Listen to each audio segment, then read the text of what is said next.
A group can make a decision that none of its members would endorse alone. That is the unsettling part. Not because people are irrational, but because groups are systems. They have memory, pressure, incentives, norms, roles, and feedback loops. Once you see that, a lot of confusing meetings start to make sense. Start with a simple test. What did the group say it was doing today, and what is it actually doing? That gap is where drift begins. A decision meeting quietly turns into a status performance. A brainstorming session turns into premature criticism and self-censorship. No one votes for the change. It just happens through small, repeated branches that feel normal in the moment. You can often spot drift by its footprints. Hard topics get deferred again, and then again. A private conversation becomes the real decision forum. A temporary exception turns into standard practice without explicit agreement. Someone who raises constraints gets labeled negative, or not a team player. Over time, the group rewards alignment signals more than evidence. The useful move here is to stop asking, are groups good or bad? Instead ask, what is the group optimizing for right now? Then read the system variables that drive that optimization. First variable, stated purpose. This is the official story, the reason everyone thinks they are gathered. Decide, review, plan, resolve conflict, share information, celebrate. Stated purpose is easy to say and easy to lose. When behavior no longer matches the purpose, you are not in the meeting you think. You are in a different game with different scoring. Second variable, real incentives. Real incentives are not what the group claims to value. They are what people gain, protect, avoid, or risk by speaking. Watch what gets rewarded. If status goes to whoever speaks first, you will get fast certainty. If safety goes to whoever stays vague, you will get polite ambiguity. If approval comes from defending the leader's first idea, you will get simulated agreement. Even a smart group will bend toward the incentive gradient. Third variable, informal roles. These are repeated behavior patterns regardless of title. Someone translates tension into humor. Someone challenges assumptions.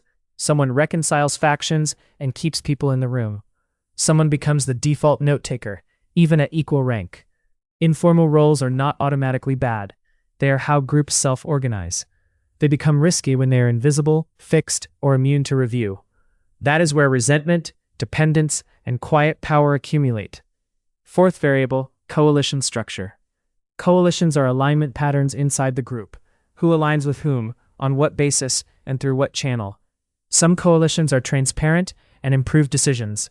A few people align around evidence, shared standards, or a missing stakeholder. Other coalitions distort decisions.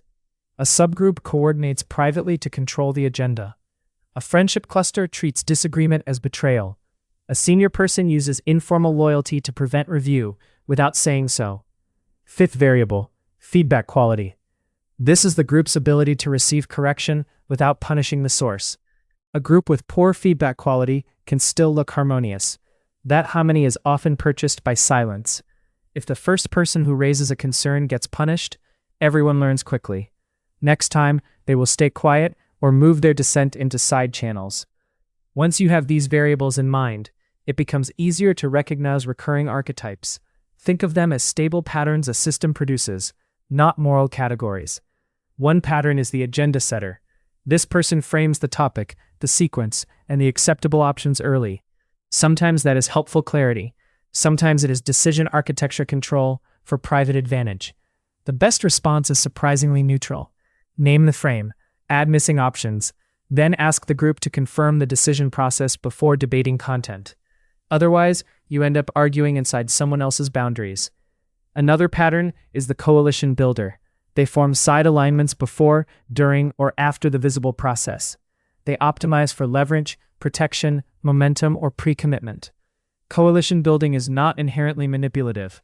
It becomes corrosive when it captures process while preserving the appearance of openness. A practical response is to bring relevant private assumptions into the shared channel. Do it without accusation, at least at first. You are not trying to shame anyone. You are trying to restore an accountable decision surface. Then there is the harmony keeper. They smooth tension. They redirect conflict.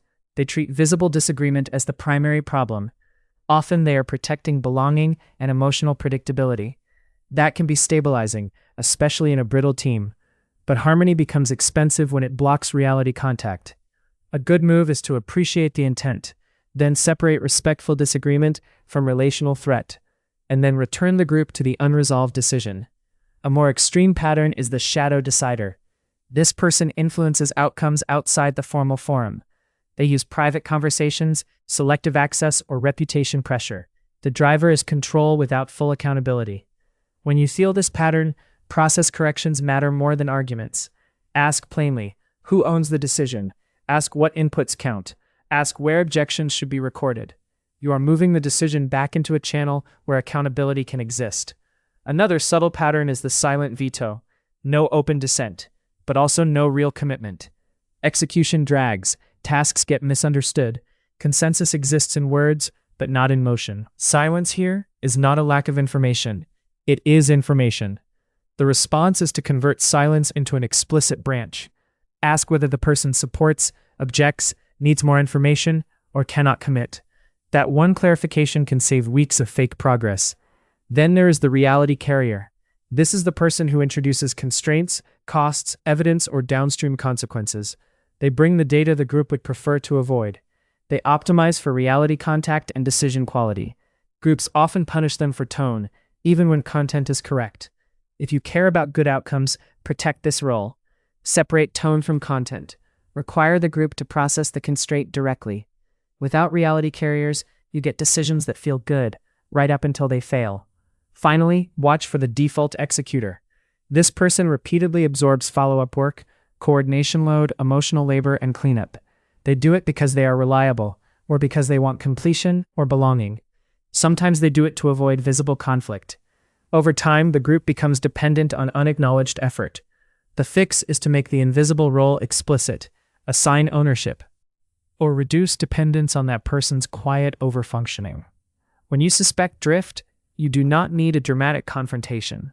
You need a small diagnostic sequence. First, ask whether actual behavior has diverged from the stated purpose. If not, stay engaged and keep monitoring signals. If yes, ask whether it is isolated or repeated. If it is isolated, try a light reset. Something like, this seems to be shifting from decision to debate. Should we reset purpose? If the group resets, great. If the group ignores it, treat it as a stronger signal and continue. Next, check whether a coalition or shadow channel is shaping the outcome off stage. If yes, pull assumptions into the accountable channel. You can say, it sounds like some criteria may already exist. Can we put them on the table? If the group agrees, you can restore transparent process. If the group refuses transparency, you have learned what game you are in. If there is no shadow channel, check for suppressed dissent. Is dissent being crushed by status, harmony pressure, or silence treated as consent? If so, do not ask everyone good. That question rewards fast compliance. Instead, run a specific dissent check. Ask, what constraint would make this fail? Or, who cannot support this after we leave? Or, what would make this decision expensive later? Good questions create safer lanes for disagreement. Silence deserves special care. Silence is not one signal. It might mean agreement, it might mean confusion, fatigue, fear, strategic withholding, lack of context, low commitment. It might be cultural norm or processing time. A group error is treating silence as consent, when silence is cheaper than dissent. So, especially when stakes are high, ask targeted questions that force clarity. At the end, consider the stakes. Are they material, irreversible, or reputation sensitive? If stakes are low, you can contain exposure, record your position, reduce reliance, avoid overinvesting in a drifting decision. If stakes are high, escalation or exit becomes rational. Move to a formal owner, document dissent, refuse the role that makes you complicit, or, if needed, stop using that group as your decision forum. Most group failures are not personality problems first. They are system behaviors, repeated over time, reinforced by incentives and roles. Premature consensus happens when agreement is confused with absence of objection. Coalition capture happens when criteria live in private channels. Harmony over reality happens when cohesion becomes more sacred than truth. Role drift happens when competence quietly becomes obligation. The practical takeaway is simple and uncomfortable. Do not judge alignment by how smooth the room feels. Judge alignment by whether the group can still process relevant information, make accountable decisions, and correct drift before drift becomes the new system.